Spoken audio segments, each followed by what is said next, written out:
Bien, comment insérer une image dans une base de données et récupérer une image à partir d'un JFile Chooser et insérer dans un dossier local et en même temps dans la base de données. Nous sommes au quatrième jour de notre formation, vidéo numéro 2.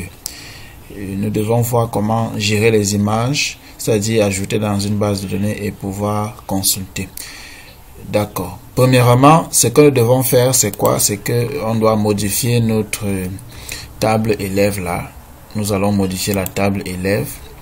Nous allons ajouter un autre champ de type blob que nous allons appeler photo par exemple. On va l'appeler photo. C'est ce champ qui va récupérer et stocker les images. On va choisir le type long blob, c'est mieux, long blob.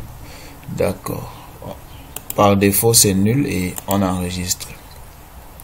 D'accord. On peut encore voir la structure de notre table là. Ok, nous avons fait ce que nous devions faire. Retournons donc au niveau de NetBeans. Qu'est-ce que nous devons faire ici au niveau de élève edit? Ce que nous devons faire, c'est d'ajouter un champ ici. On va ajouter un label, d'abord un panel qui va permettre de contenir notre image. Ce panel, nous allons donner la même couleur qu'habituellement. Et là, on va ajouter un label à l'intérieur. C'est ce label qui va contenir l'image si l'image existe. On efface le texte du label. D'accord. Notre label, nous allons donner le nom de la variable img. D'accord. Maintenant, ici, on va ajouter un autre bouton qui va permettre d'ajouter l'image, d'ouvrir l'image. On va le nommer ouvrir une image ou alors changer l'image. Changer l'image simplement. Et pareil, couleur blanche. On change le fond aussi. On met un fond un peu différent des anciens fonds que nous avons l'habitude d'utiliser. D'accord. Changer aussi la taille si vous voulez. D'accord. Bon, à ce niveau, qu'est-ce qu'il faut faire? Il faut déjà permettre à ce que si l'image existe, qu'elle doit déjà être affichée ici. Il faut que l'image soit déjà affichée là. Qu'est-ce qu'il faut faire? Nous allons rentrer au niveau de notre fonction init élève là. Ici, juste après, qu'est-ce qu'on va faire? On va créer un nouveau un fichier file img élève dans la new file et new file. Bon, déjà par défaut, notre dossier dans lequel nous allons enregistrer nos images, on va l'appeler image et on met le slash. Et ici, chaque image devra comporter le matricule de chaque élève pour que ce soit aussi une image unique. Donc, on va mettre user. N'oubliez pas que notre matricule, c'était le user et que ici, dans notre classe, nous l'avons appelé user v pour dire la variable user. Et on met un plus et on met .jpg. Parce qu'ici, nous allons utiliser uniquement les images JPG. Vous allez comprendre pourquoi j'ai écrit ceci. On va importer Java.io file. D'accord. Dès que nous avons importé comme ceci, qu'est-ce qu'il faut donc faire? Il faut faire un test. Si l'image existe, alors on l'affiche sur le label. If img élève.exist. Si ça existe, alors on va afficher cela sur le label que nous avons nommé img. Set icon new image icon et puis on prend img élève.toString. ToString, c'est mieux ToString, pas ToPath. D'accord. Donc, on va aussi importer image icon simplement. Ça veut tout simplement dire que si l'image existe déjà, cela va s'afficher ici sur notre label. C'est ce qu'il faut faire. Alors, qu'est-ce qu'il faut donc faire pour permettre à ce que cette image puisse exister, pour charger l'image et la remettre dans la base de données?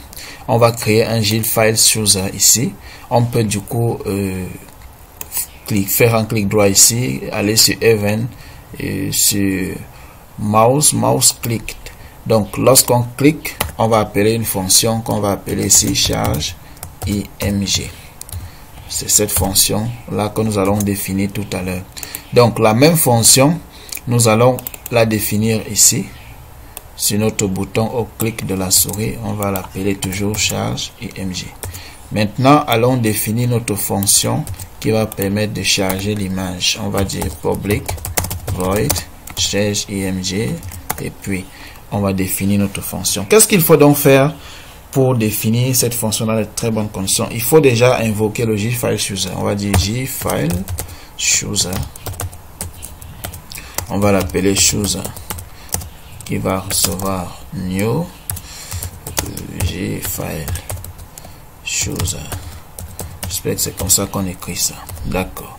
Là, on va voir, on essaye d'importer. D'accord, on importe le jFileChooser. Ainsi de suite, qu'est-ce qu'on va dire?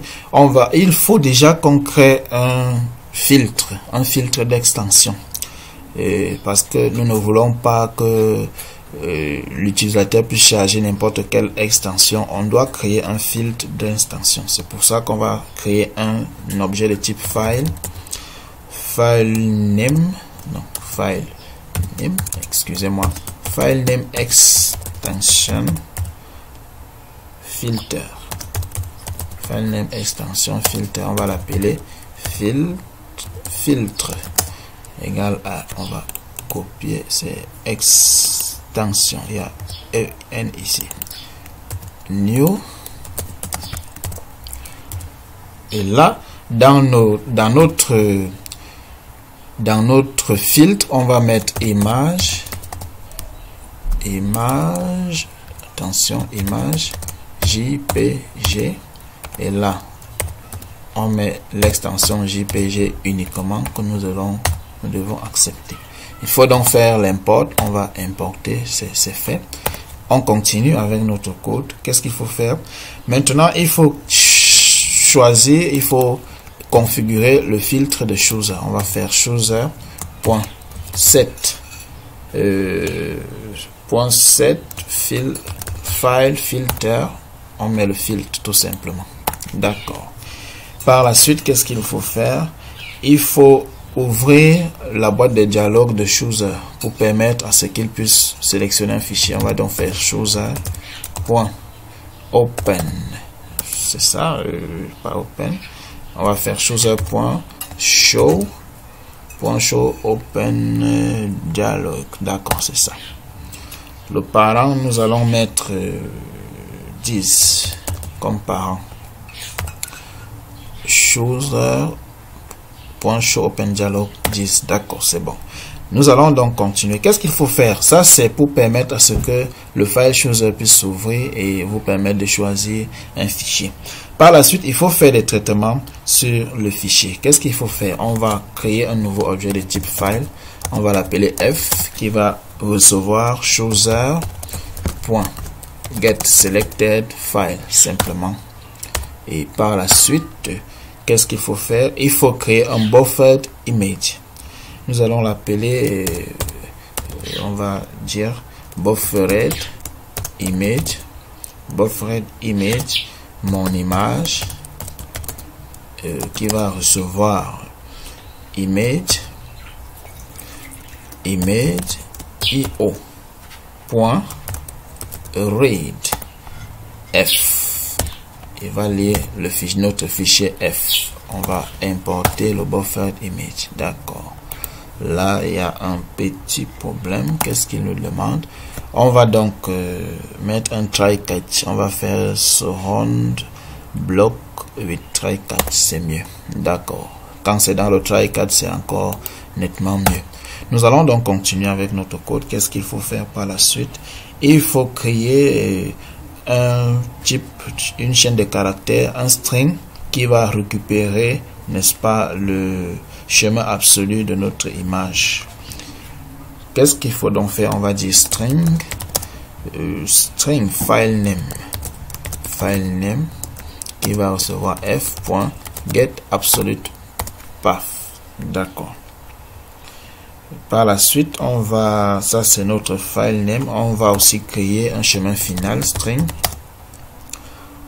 chemin final qui va recevoir, n'est-ce pas? On va créer notre dossier image. Notre chemin final, c'est le dossier image. D'accord. C'est dans ce dossier qu'on devra enregistrer toutes les images des élèves. Après cela, quelle est la suite? Il faut encore créer un autre objet de type file. On va encore dire file directory pour le dossier dans lequel nous allons enregistrer nos fichiers, égal à new file. Et là, en ce moment, on va dire new file chemin final. New file chemin final. Ça, c'est le directory. Qu'est-ce qu'il faut donc faire? Oui, là, il y a un petit problème. Ok, donc là, à ce niveau, il y a une petite erreur. Ce que nous pouvons plutôt faire, c'est on peut enlever ceci.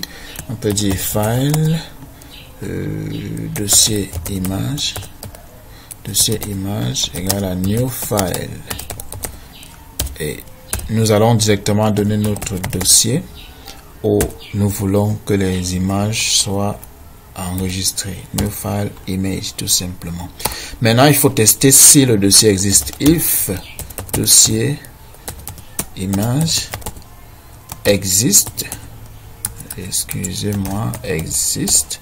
Si ça existe, non, c'est plutôt si ça n'existe pas. Donc, on met un point d'exclamation par derrière. Si ce dossier n'existe pas, alors il faut le créer.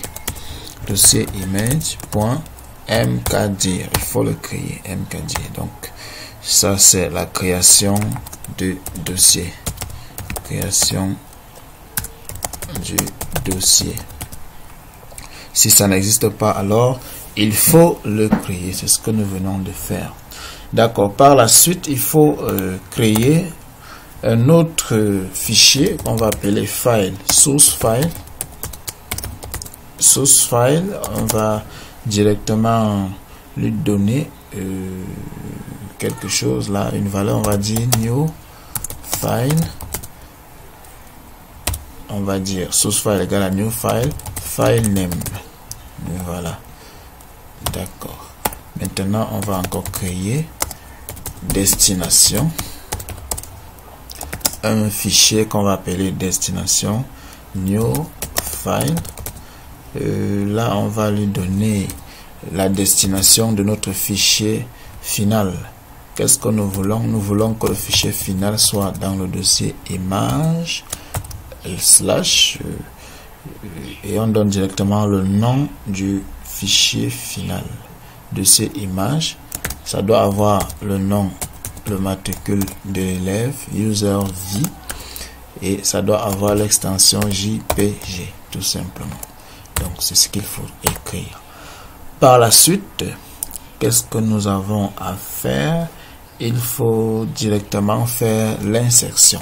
On n'a pas besoin, nous n'aurons plus besoin de tester si l'image est un JPG ou pas. On fait directement l'insertion. L'insertion de l'image.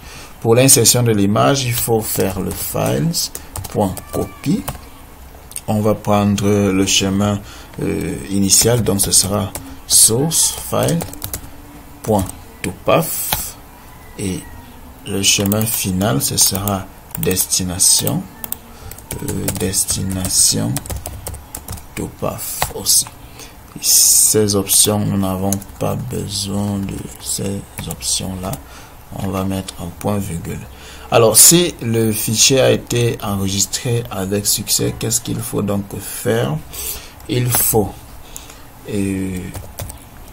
que notre label là qui était ici puisse recevoir l'image que nous venons de copier. img.set icon new icon image, new icon image, ce sera quoi? Ce sera notre fichier, donc f to string. D'accord. Nous allons importer, attention, new icon image. Il y a un tout petit problème là. C'est pas icon image, c'est image icon plutôt. C'est mieux. image icon, d'accord. Donc c'est ce qu'il faut faire. Par la suite ici, il va falloir que nous appelons la fonction que nous allons créer dans la table élève, dans la classe élève, qui va permettre, n'est-ce pas, d'enregistrer ce même fichier dans la base de données.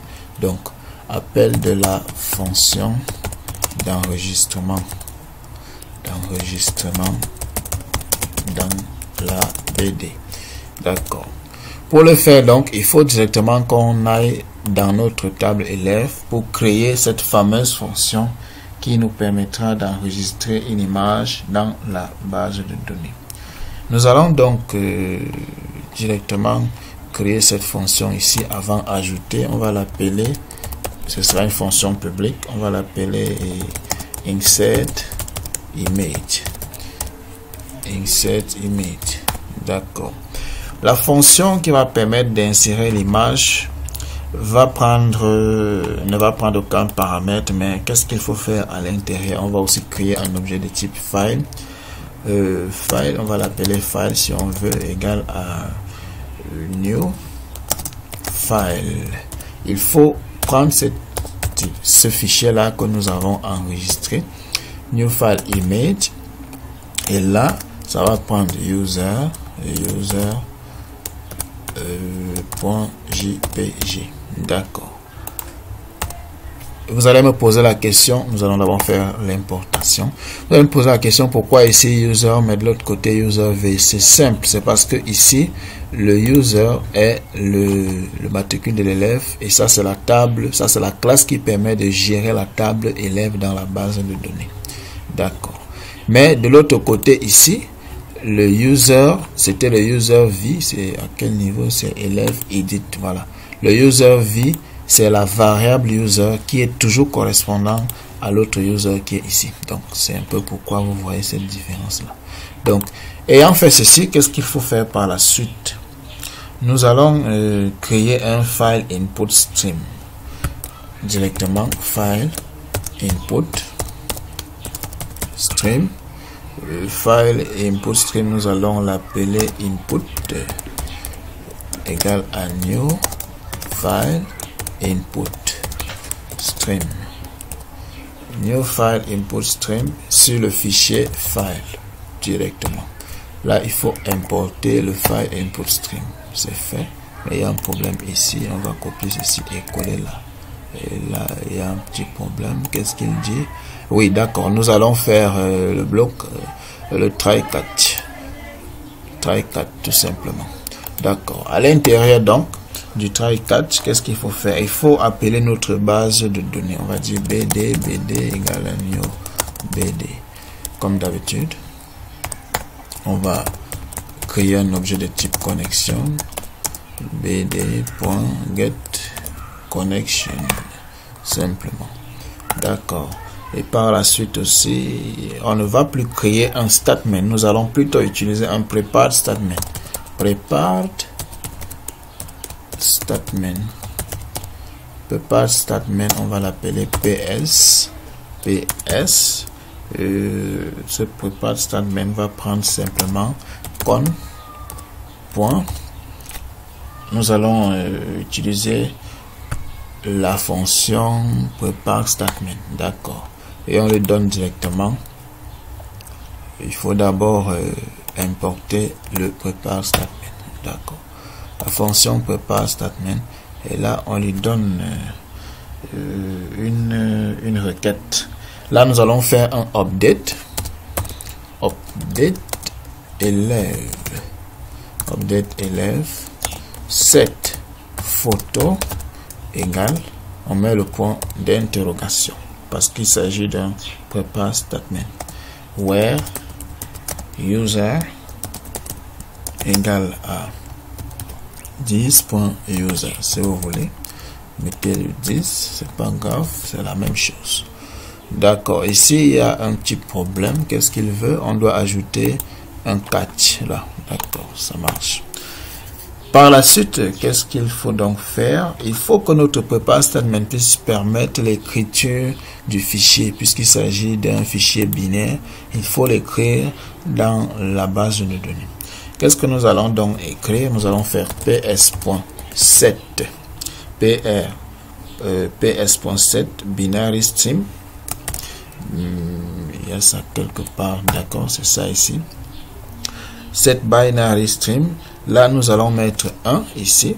Et là, on va faire ce input. Nous allons le caster en input stream. Input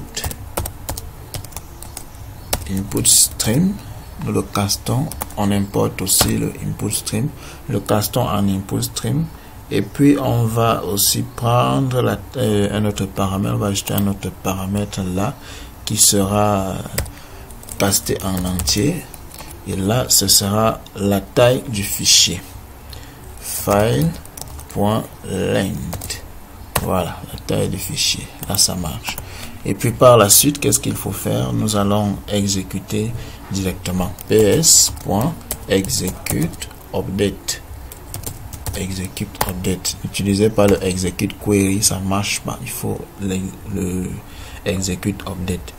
Maintenant, après ça, on peut même fermer notre prepare statement. ps.close. D'accord. Ça, c'est l'insertion dans la base de données. Qu'en est-il donc de la récupération? Nous allons aussi créer une fonction qui permettra de récupérer l'image de la base de données. Là, nous allons l'appeler public void tech. On peut l'appeler tech image si vous voulez. Tech image. Et là, dans cette fonction, il faudrait déjà que nous sachions que lorsque nous récupérons l'image de la base de données, on ne doit pas le mettre dans le même dossier là. Nous allons créer un autre dossier que nous allons appeler image BD. Nous allons le faire un peu plus tard, ou bien si vous voulez, on peut directement le faire ici. On va faire file, file égale new, on peut l'appeler dossier BD, dossier des images qui viennent de la BD, new file. Au lieu de image, on va dire image avec un tiret de 8, on met BD. D'accord. Voilà. Et puis on fait encore un if dossier bd.exist et là on met la négation ici, ça veut dire si ça n'existe pas, on va dire dossier bd.mkdir, on crée le dossier. Ça c'est la création du dossier dans lequel nous allons insérer notre image. On va encore appeler notre base de données new bd. Attention, il y a un petit problème ici, c'est ceci, new bd. À ce niveau, on va continuer. Qu'est-ce qu'il faut faire maintenant? Il faut encore appeler notre objet de type connexion égal à bd.getConnection. D'accord. Maintenant, par la suite, on crée un statement. Il ne s'agit plus d'un prepare statement stm égal à con.create statement. Là, il faut mettre un try catch comme d'habitude. Par la suite, qu'est-ce qu'il faut faire là? Nous allons dire ceci. On va créer un result set. Result set rs qui va recevoir stm.execute query. Qu'est-ce qu'il faut mettre dans notre requête? On va, n'est-ce pas, récupérer la photo. Select photo form. Attention, form élève where user égale à user. Attention, user égale à user. Désolé. Voilà. On doit récupérer la photo de l'élève dont le nom d'utilisateur est ceci ou alors le matricule est ceci. C'est ce que nous appelions le matricule user.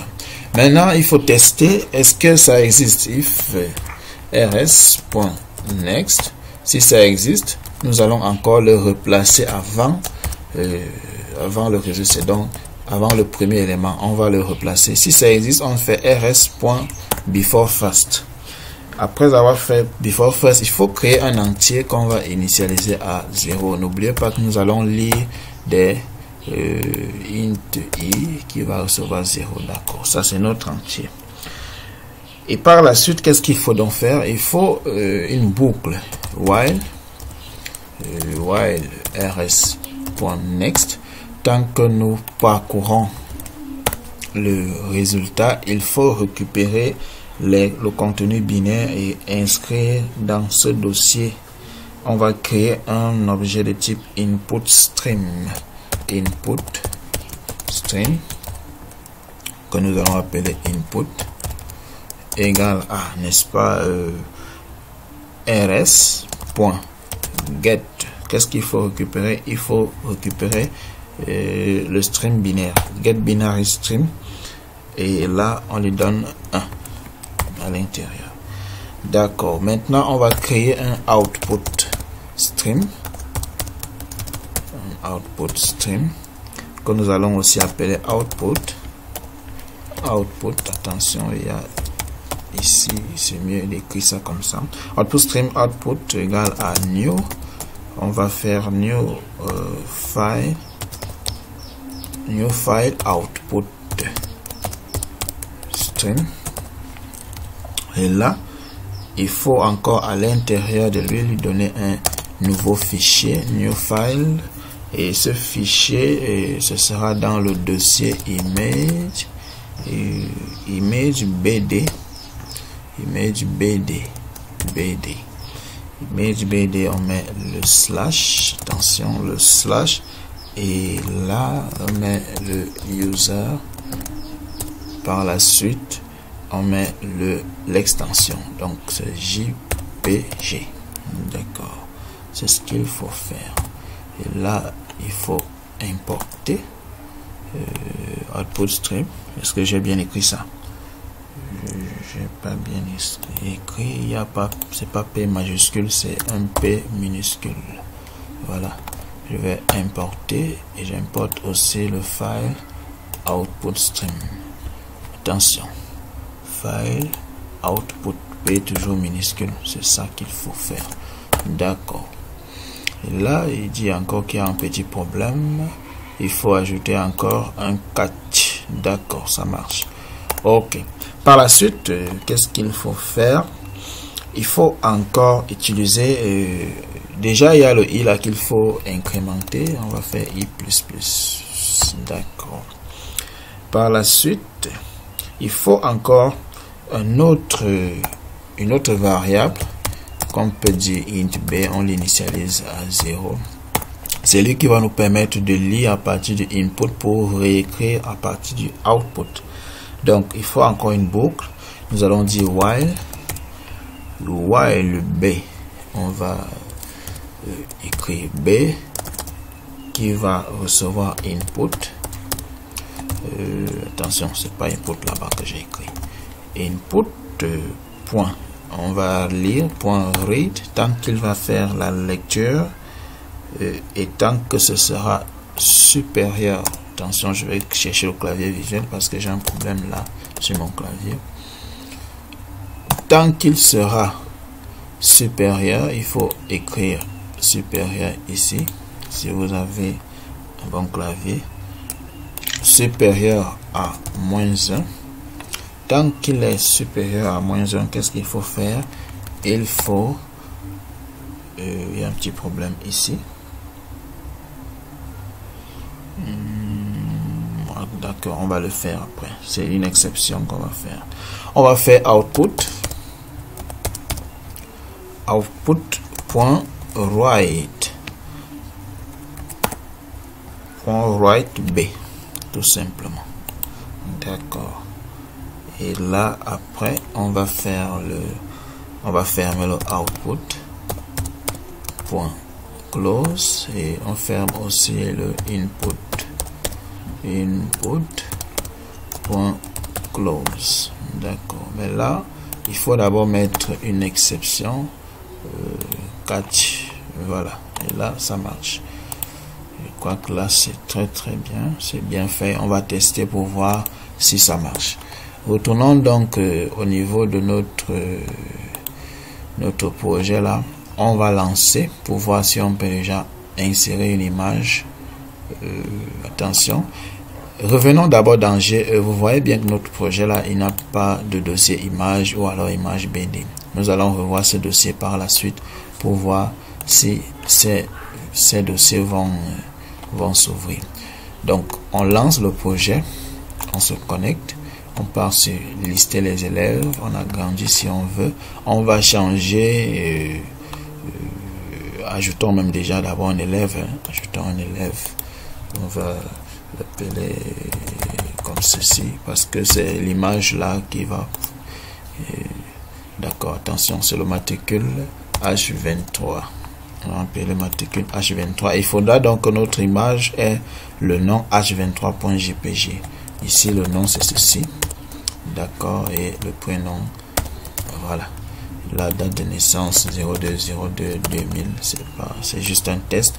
Le lieu de naissance, c'est juste un test toujours. Le téléphone, on va mettre n'importe quoi. Nous sommes en train de tester.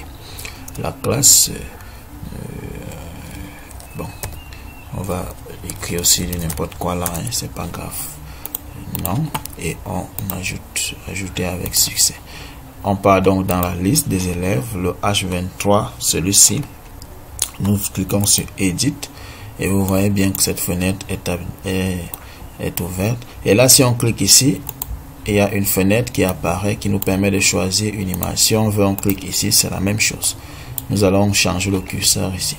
Alors, qu'est-ce qu'il faut donc faire? On va chercher une image là, sur le bureau. J'avais préparé une image. De préférence, préparer une image de type JPG avec une taille de 200 pixels x 200 pixels pour que cela puisse être un peu mieux. Ou alors 210 pixels x 210 pixels. Donc, desktop, image de test. On va choisir cette image. D'accord. Vous voyez bien que l'image a été chargée ici dans de très bonnes conditions. Qu'est-ce qu'il faut donc faire? Allons voir dans la base de données s'il y a eu. Regardons d'abord notre. Je pense qu'il y a eu un petit problème là. On a eu un problème. Notre base de données déjà. Allons voir si nous avons l'image qui a été chargée à l'intérieur de la photo. Parcourir. Photo. Il y a eu un problème. Donc, nous avons un problème au niveau de la photo. Nous n'avons pas chargé l'image. Qu'est-ce qu'il faut faire en ce moment? D'accord. Essayons donc de retourner au niveau de notre fonction là. C'était à quel niveau? Regardons ici. Non, c'était pas ajouter élève, c'était élève, l'édition des élèves. Élève, edit, d'accord, ici. Qu'est-ce qui se passait? On va revoir notre fonction. Charge image. Voilà. Ici, dans cette fonction, il fallait d'abord appeler, c'est ce que nous avons dit, mais on ne l'a pas fait. Désolé, j'ai un peu oublié. Il fallait d'abord appeler élève ici. D'accord, on va faire élève, E égale new élève. On lui donne le matricule user v, tout simplement. Et on va donc charger dans la base de données élève.insert image, simplement. D'accord. Et allons d'abord voir notre dossier. Vous voyez qu'il y a déjà le dossier image qui a été créé et l'image est bien dans le dossier. On va donc supprimer ce dossier pour recommencer à 0. On lance et on va lister les élèves. On va modifier cet élève-ci. On clique là. Et là, modifier l'image. On choisit bureau. Bureau, donc desktop, image test. Ça dépend de là où votre image se trouve. D'accord, l'image a été chargée. On part donc dans la base de données pour voir. Voilà, vous voyez bien, l'image a été chargée. Blob de 25,4. L'image a été effectivement chargée dans la base de données. D'accord. Donc ça marche nickel. Ça marche franchement très bien. Qu'est-ce qu'il faut donc faire par la suite? Nous devons tester la récupération de l'image de la base de données pour l'autre dossier. Comment le faire? On va, si on veut, on peut ajouter un autre bouton ici. On peut dire, c'est juste un test, hein. On va dire récupérer l'image. récupérer image. On veut récupérer l'image de la base de données. On n'a pas besoin de personnaliser ce bouton. C'est pas grave. Si vous voulez, vous le personnalisez là-bas comme vous voulez. Alors, pour récupérer l'image de la base de données, c'est simple. On va créer, on va dire élève, qui reçoit new élève. Et on va lui donner le matricule, c'était user v toujours. Voilà. D'accord. Maintenant, on va dire tech, c'était tech image. D'accord, tech image. Il faudrait donc que cette fonction puisse nous créer un nouveau dossier qu'on va appeler image BD et effectivement insérer cette image à l'intérieur. Allons donc voir. On va relancer notre projet, notre application, lister les élèves. On va, d'accord, on clique sur récupérer l'image. Il y a eu une erreur, chemin spécifié et introuvable, image BD introuvable. D'accord, allons donc d'abord voir si notre, vous voyez, image BD a été créée, oui, mais nous n'avons pas pu inscrire l'image à l'intérieur. Essayons donc de voir la source de l'erreur. Oui, là nous avons une erreur, on dit le chemin d'accès spécifié introuvable. Ça veut dire qu'il y a eu un problème là quelque part. Nous allons retourner sur notre fichier élève là.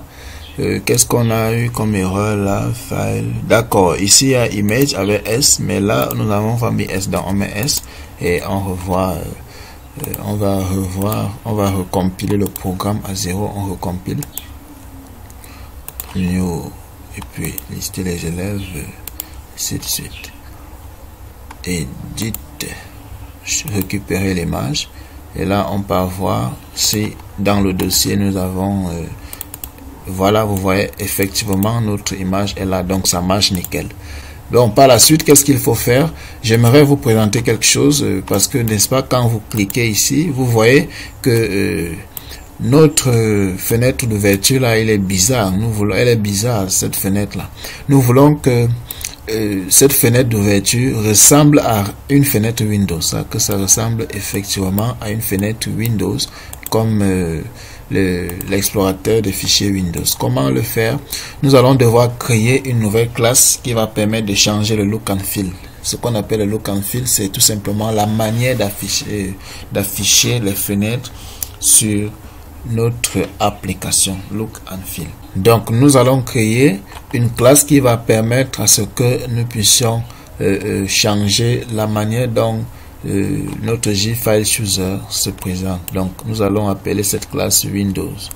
Ici dans notre projet JE, nous allons ouvrir ici, on fait New Java Class. On va l'appeler Windows tout simplement.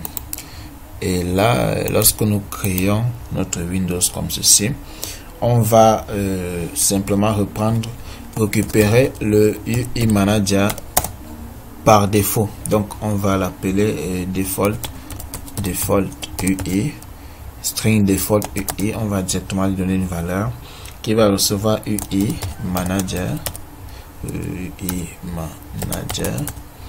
point. On va prendre get. Est-ce que c'est le get string? Get system. Voilà.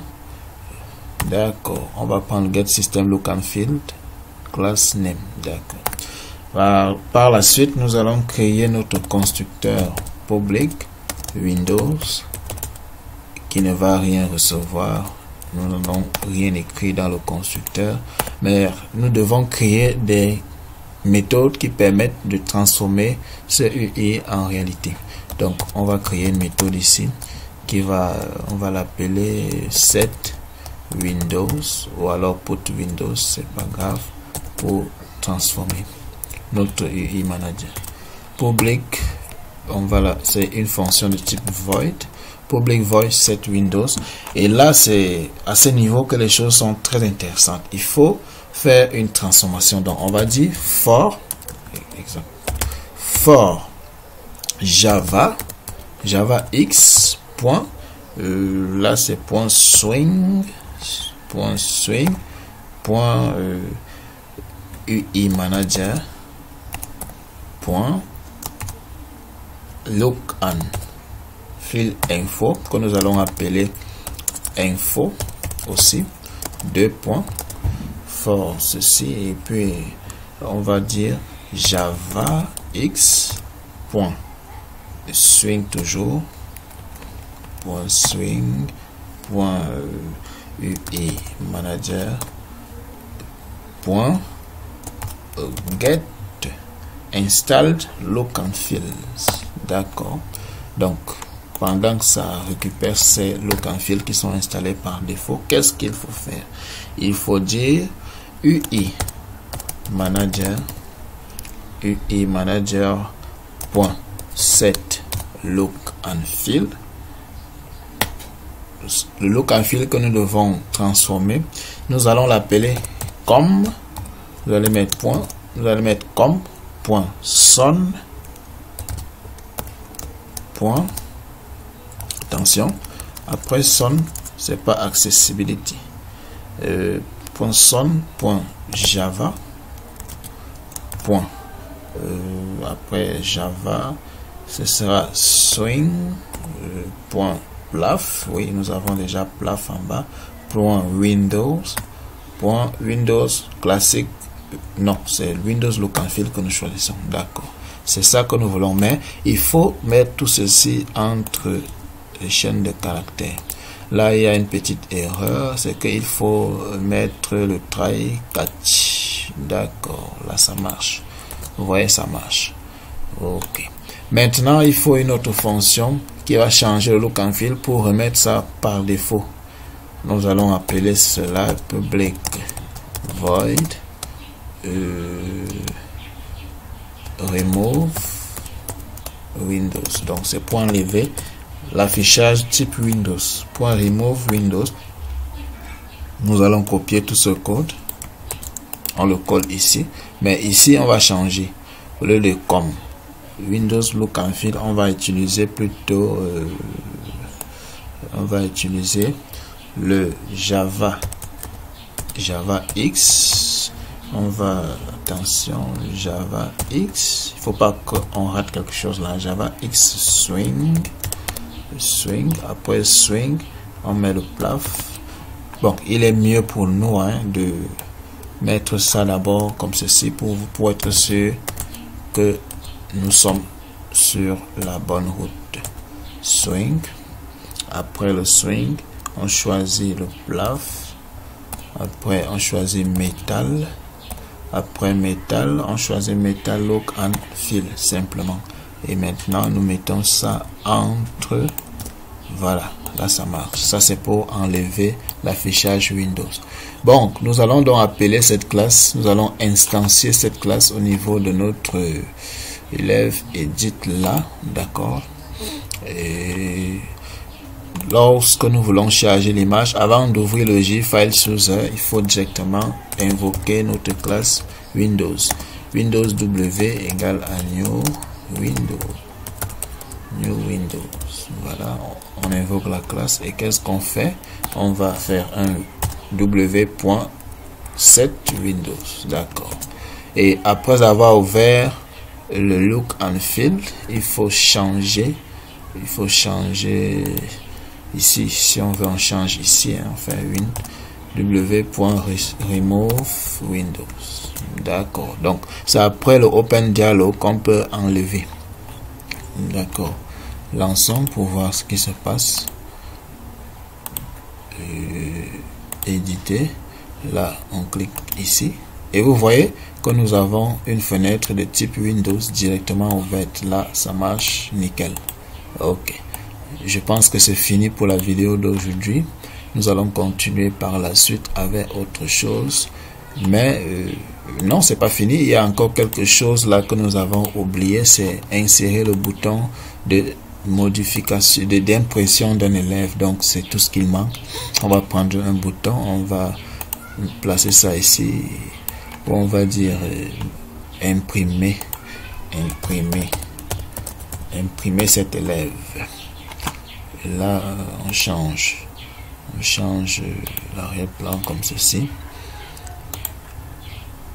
On met un bouton d'impression comme ceci, et là aussi on met 18. On met 18, et là on peut mettre un tooltip texte pour permettre à ce que l'utilisateur puisse savoir qu'il s'agit d'imprimer un élève. Imprimer cet élève. D'accord. Lorsqu'il va passer le curseur au-dessus de ce bouton, il y aura ce message qui apparaîtra. On teste et vous voyez lister les élèves, éditer. Il passe, on dit imprimer cet élève, imprimer cet élève. On peut aussi changer la visibilité de ce bouton parce qu'il n'est pas très beau. Change ceci, il a récupéré l'image. C'était même un bouton optionnel, on n'avait pas tellement besoin de ce bouton. C'était pour permettre de voir si l'image se trouve exactement dans le dossier. Ok, nous relançons un test. Lister des élèves. Vous avez tous ces boutons qui apparaissent. Vous voyez cet élève, il n'a rien. Pourtant, si nous voulons modifier celui-ci, il y a déjà son image qui apparaît. D'accord. Merci d'avoir écouté cette vidéo et puis abonnez-vous massivement, partagez aussi ces vidéos avec vos amis et tous ceux qui ont besoin d'apprendre la programmation, le langage Java, les interfaces graphiques et tout ce que vous connaissez. Merci, laissez un commentaire si vous avez un souci et pensez à coder chaque jour. À très bientôt.